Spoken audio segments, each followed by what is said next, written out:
we'll call to order the February 24th meeting of the Finance Committee of the Bridge and Port Authority. And the agenda calls for a look at the January financial information.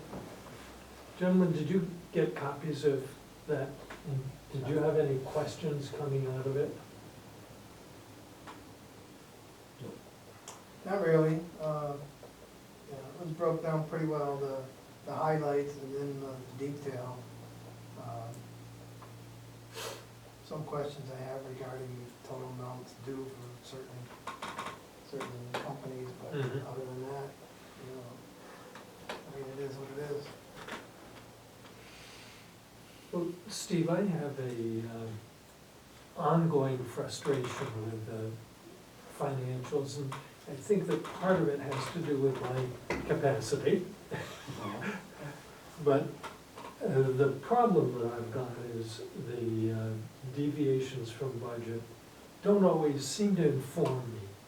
They seem very dramatic, and there's some rather similar accounts where an item was budgeted in one place and charged in another.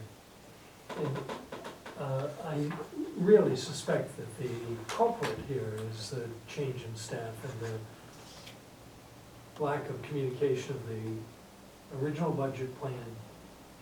And we touched on that Okay. in the board meeting, that, you remember I gave you that one example there, but I've been going through things and I don't think there's a real, a good connection with reality Yes. on how that money is allocated, especially shows up in wintertime because sometimes there's no activity, and I think, remember I talked about that with things at the port and like that, but I think that goes back to when Joe was here, Yeah, not to, but just to know how really deep we needed to get in to talk about it. I mean, we were giving him numbers and he was lining all this up, but I think too, seeing the end result, we probably should have just gone through the, other than a review up front, gone through with the final and looked at those numbers and see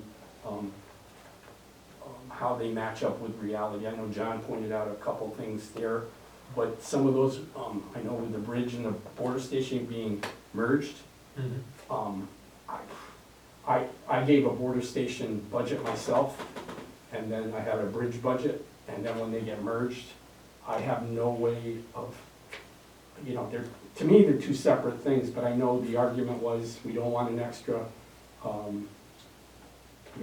accounting Modules, and sure. things like that, but, in some sense, you lose a lot of, being able to track things. And the income is a little different from what we get from GSA and the border station than the income we get, whether it's the bridge building or anything tied with the bridge. So I gotta say, I'm pretty foggy on some of those numbers myself, just trying to understand them all without going back. And then I might be able to trace that, but just looking at them, it's not a real good, for me anyway, it's not a real good, quick way to kind of understand month to month. Just need to turn that off. Excuse me. No, like I said, I think it goes back to what we talked about with timing and then, and then just understanding, every one of those, groups of, in categories on that budget. Yeah. I think that even next year, we're apt to have problems because Joe prepared the budget and we have different account clerks in place or with a little different duties than happened at the time of the budget preparation. But if it were within your capacity to ask for as much as possible, Joe's notes, whatever he prepared, to be available for the account clerks who do the posting.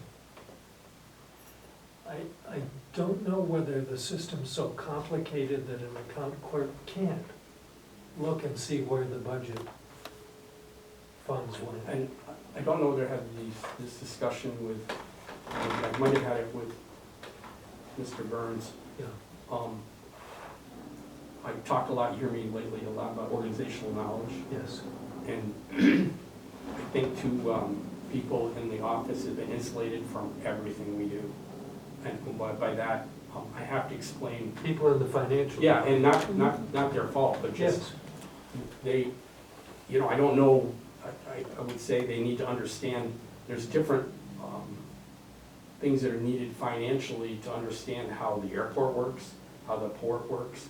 Well, honestly, I know at the port, if I didn't have OMLC setting up the original quote, and then knowing when those numbers come in, I know them fairly well now, but it's an accounting thing, and we should be talking the talk, and basically, Adam has to straighten me out.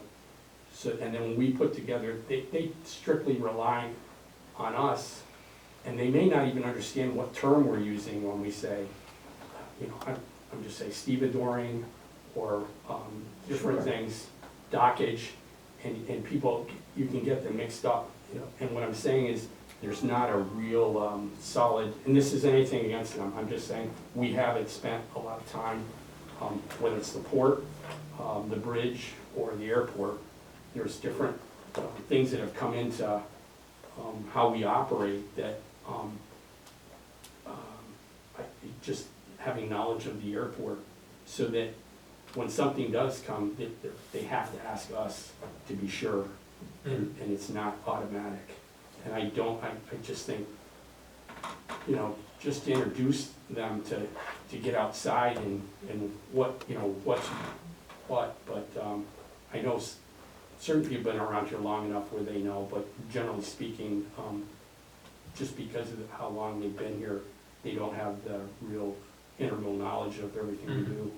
Well, didn't we just do something with an account clerk, right? Or Yes. some sort to help transition that, maybe? I think. Yeah, exactly. Yeah. No, that one, well, the account clerk that we upgraded, she's had over 20 years, and she has a fairly good knowledge, just by being here, of different things, but also, it's kind of on a very broad level, that, you don't get right into the weeds with new projects, like, if you're doing beer tanks, or, I use the port as an example, but pellets, different things come into a project that you wouldn't have maybe with a windmill project, or you wouldn't have with beer tanks, or you wouldn't have with grain. And I think on a general level, she's very good at that, some of that, but I think she knows the windmill part of it, because we've had that for over 12 years. But the others may not, and then even with Joe, or with Korea, they haven't been here to know all of that.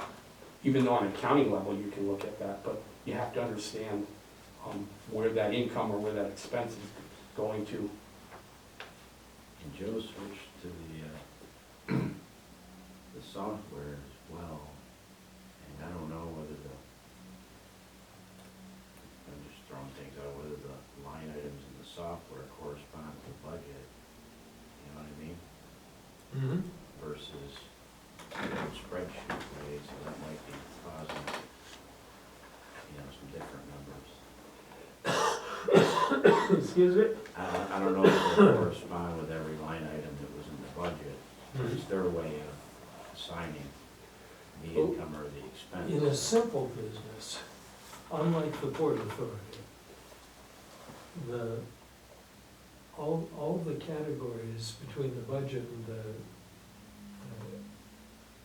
expense, the P&L, they'd be a match. You'd have same numbers, same titles. And in a small business, it'd be something that someone could absorb. You look over the notes from the budget, and it would say, such and such gets charged here, and so gets charged here. But I look at this financial, and, with the best of my capacity, it is still very confusing. For instance, I would ask, I understand that if something is titled Bridge SE Administrative, that means it's Bridge Salary Expense Administrative. Because it says so on the piece of paper, I can figure that out. But I look down here and I see WTGE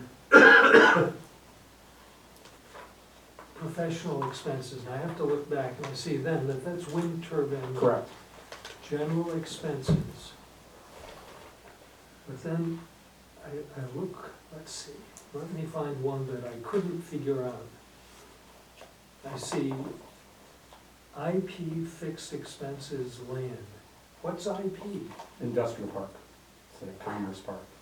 Well, no, yeah, we interchange that, but, yeah.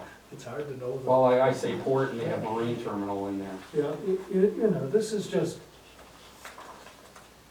how about MT? Marine terminal. Well, these are things that I haven't absorbed, and it's because I've only been here 2.5 years. And that's, Yeah, exactly. and that's because of the switch, I think, to the software, which has its benefits, as Joe pointed out, which makes it easier, Yeah. but it doesn't correspond with the budget, which was in a spreadsheet, Mhm. and the lines they're charging to, and So I don't think this is stuff that can be fixed easy or fast. I say fixed in the sense of making me understand it. But perhaps the new clerk who is most charged with greater responsibility could take this on as a challenge to organize the budget in a way that the others can understand. And I would ask a question about procedure. I know that expenses come to you for approval, come to the different department heads for approval before they get posted. Could the department heads put the account, We do the coding, I do the coding, to do the coding? but I will say one thing, there's You certain, know what- there's certain what it's things. budgeted. Right, no, exactly, I know where I want that to go to, but there are some things that are kind of a gray area that, haven't been defined by the finance department, and some of those go to fixed assets and how you improve a building, Yes. and what, you know, I'm not thinking in terms of accounting, I'm thinking in terms of a project. I go, like, for years, we never had a wind turbine accounting Sure. part. So on the port side, you'd have equipment rental, and all of a sudden, you didn't know you were gonna have a project, and you had in there $40,000, and all of a sudden, it's 280. Yeah. Well, you can explain the variance, but what it is, it mingles in with your everyday rental thing that doesn't give you a true, you can go back and look and split it out, but you should have an accounting for each project, and they've done that with the wind turbine. They've got a whole set of numbers that now, I can assign that to that there, but there are some things that, I've left blank, and they come back to me, what do you wanna call it? I'm going, well, let's talk about it, what works for you, because I'm in a gray area here. Yeah. For example, when we did the insurance, repair on the roof, Mhm. well, that's not a regular budget thing, but also, you know, are they looking to say that the 90,000 we've spent on the roof, is that part of a fixed asset improvement?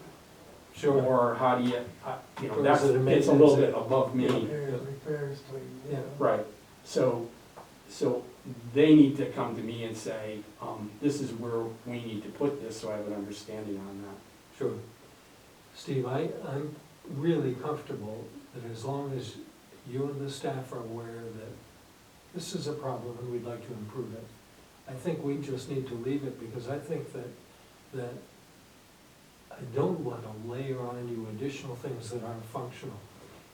I had to learn by being taught by others in my work that sometimes budgeting and financial reports and interpreting them can really help you make better decisions.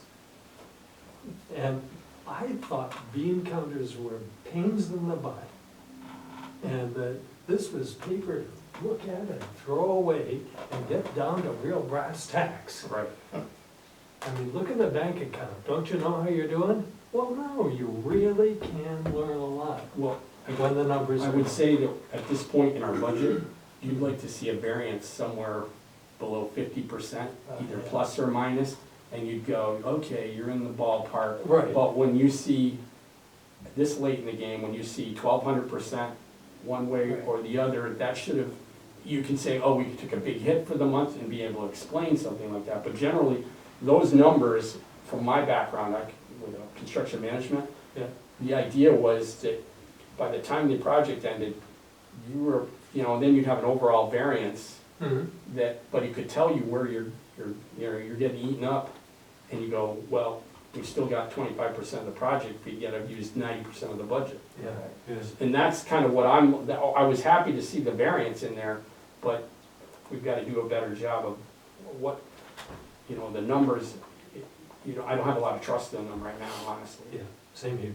I think this is just a budgeting issue, and I would thank you for answering as much as you have, and And just remember too, that this budget was put together before Joe. Yeah. there's two people. So there's two, yes, so that when he's organizing this, like John says, with the software, that something could get lost in translation. Understood. So I think, as we move forward, well, we may understand what all this means, the abbreviations that are in here. If you would list that, for the sake of maybe Megan and anyone else we get in the future. A legend, basically, Yeah. on Yeah. all those Because abbreviations. it will take multiple months to figure it out. Boy, when I first got on the board, I got an agenda, and I'm thinking, well, what's operator fuel at the airport? What's the section that's across the runway? The FBO? Yeah, so What what's is it? FAO? I don't know. I thought we needed a glossary, and I started to make one. But Right. then I'm up to 75%. After 2.5 years. Yeah. Yeah. Anyway. I may be at 80% after 14 years. Right. So, a lot of the stuff that shows up in reports, like I think I asked you about one of the programs that provided grant money. And you told me it was CIRR or something like that. Yeah. I usually spell them out after reading, but sometimes I miss. And I don't think that sort of stuff is gonna really pass, because a lot of this is insider jargon. And yet, Right. what are you gonna do about it? Right. They're specialized words. But I think in April, when we're starting the new fiscal year, when we look back at March and the end of the fiscal year, then we really do need to look at that and then compare that with the new budget to see how the numbers changed and what accounts did, and maybe right off in this new fiscal year, we might want to make changes. And then when you review like those variances, I mean, Yes. as wide as they are, you need to explain, saying we were too conservative with our Right. estimate. You need to evaluate that in April, because you need to look at where you are going forward. Yes. And if you don't say, well, maybe during your budgeting, you did account for it, but if you're seeing a number that's similar, like, I don't know, estimated sales tax, or things that can vary a lot, even, we talked about Canadian conversion Right. on that, and that's just one of those things, like, did we do the same thing, the same thinking, and then now we're in the same place? Or have we figured it out, and then we're able to explain where we are in 6 months? You can say, Mhm. well, we did the same thing, and we're gonna run with a higher variance. Well, I think it'd be great to look at our month-end, our year-end statement and compare it with our budget, and see if we've got discrepancies that make sense to us, that reflect a real plan. Right. Mhm. At April meeting will be important. Yeah. Well, is there anything else, gentlemen? Any questions on January? the highlights? Any Well, questions on those?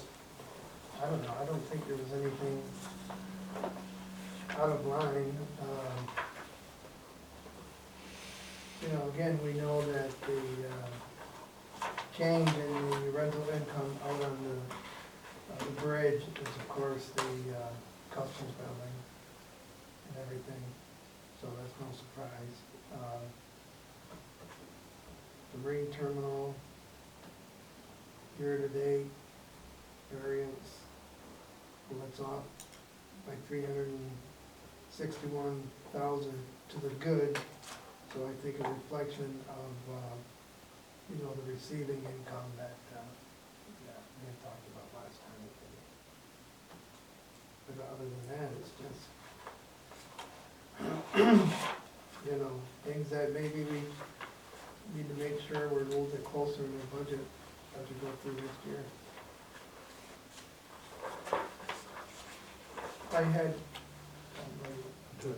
I had the question regarding the accounts payable. The change in dollar-wise from where we were last month to this month, and what's responsible for that increase. We know this is a slow time of the year for our income, and is that increase just a reflection of that? Or is there anything in our accounts payable that maybe we didn't anticipate? Well, some of those, and it wouldn't account for the huge, there's a larger increase there, but some of those are just cleaning up and getting things on the books that, there was a couple things from 2017 that we're just going forward and changing what we can change. I'm not gonna talk about Yeah. how that, but I don't, doesn't come anywhere near explaining that, but, we've been just trying to get through everything and just deal with it. And I don't know, I would say some of that would be attributed to that, but, like I said, I think the retirement one was a large one, and then, and I didn't compare it to the AP for the month before, so I can't really see what jumped up there. They all look normal, they all look like the usual people we deal with, Right. so I can't say whether nothing was on for December. Well, the retirement was, close to 300,000, Yes. so that accounts for more than half of the increase.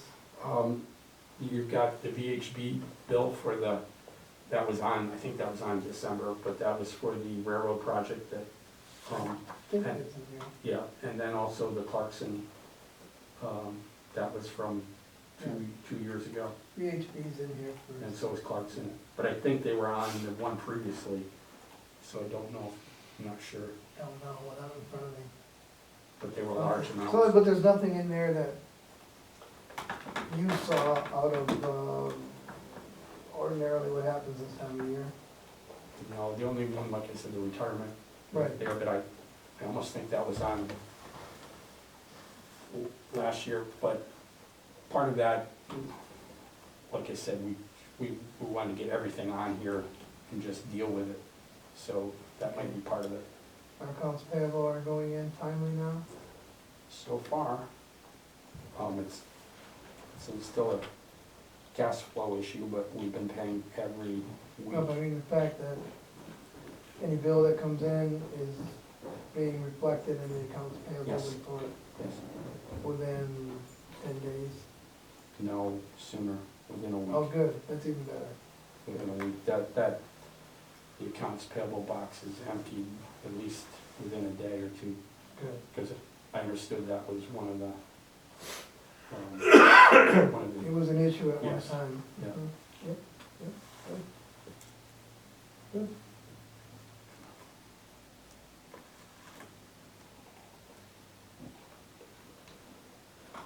Take care of that? I guess it is. Very good. If you're comfortable, let's move on to airport rates and charges. Stephanie, do you want to present this? Yes, go ahead. Yes, okay. Last year, not last year, the October before, we did an update to airport rates and charges.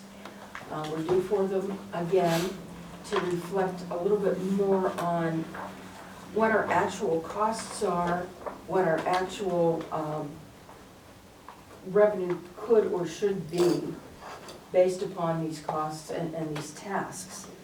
I did present the current one, and then a proposed one for you.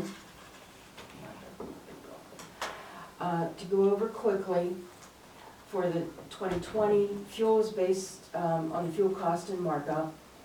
I get a report weekly on the cost of fuel, of Jet A in particular, what the weekly cost of fuel is going to be, and then we have about 45 cents added per gallon for taxes and rates and pipeline fees and so on.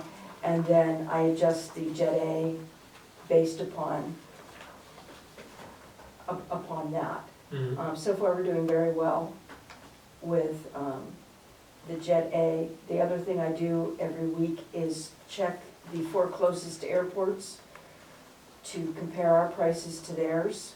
Right now, our prices are still running about 10 cents a gallon cheaper than all the other ones, but we are fortunate with our purchasing power that we are making a good margin on the fuel.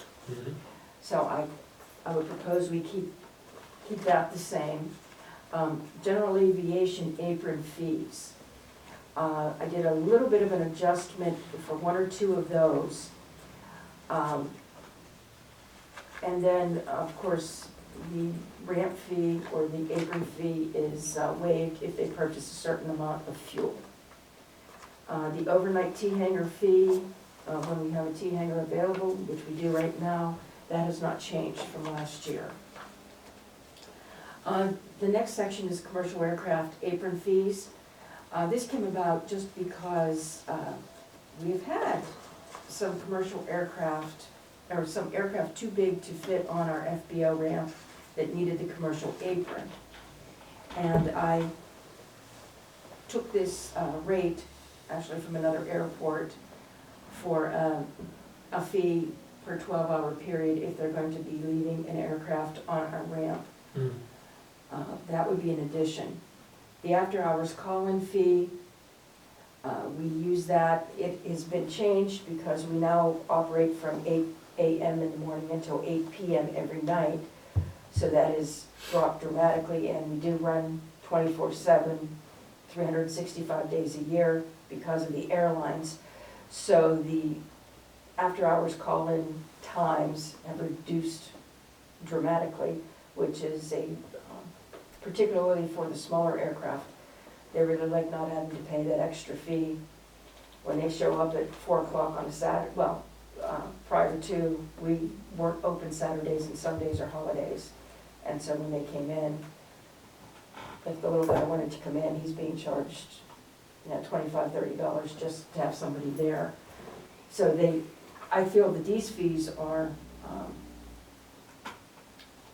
in line with what we need to do. Sorry to interrupt, but when you say after hours calling fees, that could be for fueling or to get out of the airport? Yes. Could you just, I might Yes. miss something, could you just? Well, mostly if an aircraft does come in after hours, they need assistance either getting in and out of the gate, getting their passengers in and out. They may need fueling, those kind of things that we would come in for. Any question on that? Excuse me, yes. Is there if you have to call somebody in, is there a minimum time we have to pay the employee to come in? Yes. 2 hours, You have to pay them 2 hours. yes. Now, depending Okay, upon. and you have it here at 2 hours, okay. Okay, Is the that person, right? After yeah. call would be minimum 2 hours, okay. correct. That's what I was curious, just. Mhm. Now, most of the time, it is not for fueling purposes. So, salaried workers take care of that. If it's, You can name yourself. I was gonna say, who's that? and I live close, so I can go in and open a gate and whatever, it's generally not a big deal. It's used most often for medical flights, and in that case, it's certainly understandable that you have to get in there. So that's what that is for. Now, security fees, we all have our badges. It costs a minimum of $75 for us to make an initial badge. We have fees that we have to go through for fingerprinting, the cost of doing the training, the cost of doing the security checks, the cost of, this piece of plastic costs $6.80. So, at a very minimum, it's $75 is our cost. I initiated last year the lost key fee because it is on a key system that if a master or submaster is lost and that would cause us to have to rekey, that would be quite an expense for us. I'm really pleased to say that we don't have a lot of lost keys. I'm pleased with that.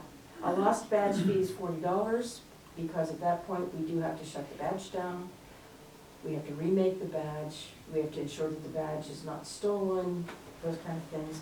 And then a late badge fee I put in for $50. This is mostly a convenience fee because folks still don't understand, folks still come to work and, oh, now my badge doesn't work. We want it fixed and we want it fixed now.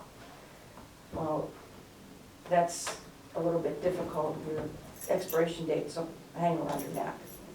And they have a month prior to the badge expiring to get the badge renewed. And a lot of this has to do with TSA requirements. Now, if a badge is expired more than 30 days, it is a federal regulation. We have to start the process all over, and we incur that $75 fee again. So badging is not cheap by any means. And I think we need to reflect our costs because folks just don't seem to understand that it's not a matter of printing a piece of plastic. There's a lot of security checks and things that go on beyond that. And then going on the personnel fee, $65 an hour, minimum 1 hour. We are tasked sometimes with doing things for folks that they either can't do themselves or they're unwilling to do for themselves. And it takes somebody out of our workforce to handle that. A lot of it is security related. Folks have to be escorted in certain areas. Our telecom room, for example, is secured. There are only OBPA employees can go in there because of the security systems that are in there. Well, Verizon is working in there and I have to have someone babysit for 6-7 hours out of the day. That, not only does that take that person out of service, but I'm not getting anything else done. So I think that's fair to charge a fee if they're going to utilize our personnel.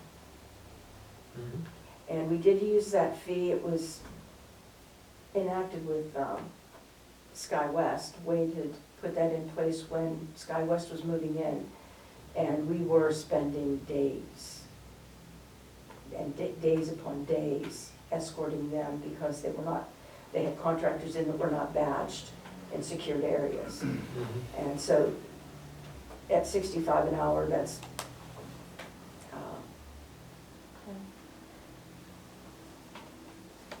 it's more than double time.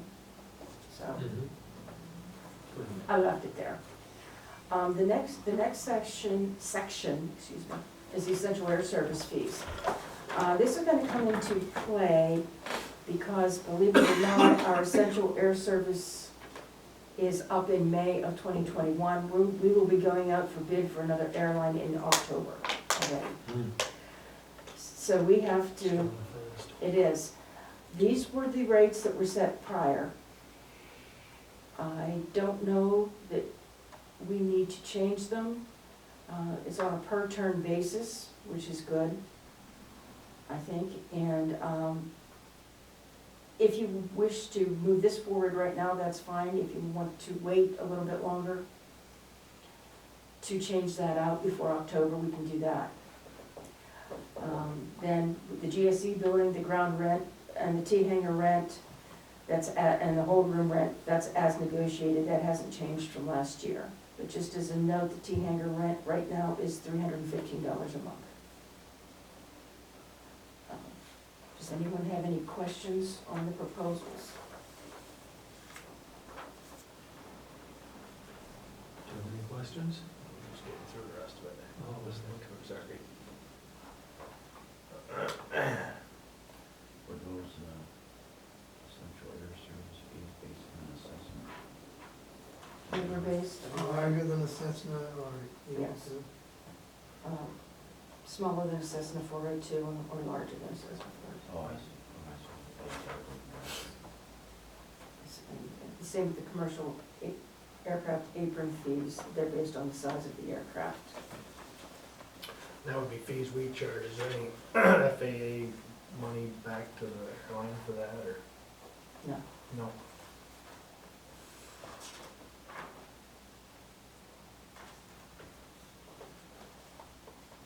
As we're growing, we are seeing more diverse use of the airport. And because we do not have rates and charges in place, we technically can't charge. So these are things that I've seen in the last year that have come up at the airport. That these are not unusual fees, we're not making these things up, these are what's charged at airports throughout. It's like fees we learned about at the port, Right. but I just not used to. Mhm. So these are not, just said Stephanie, these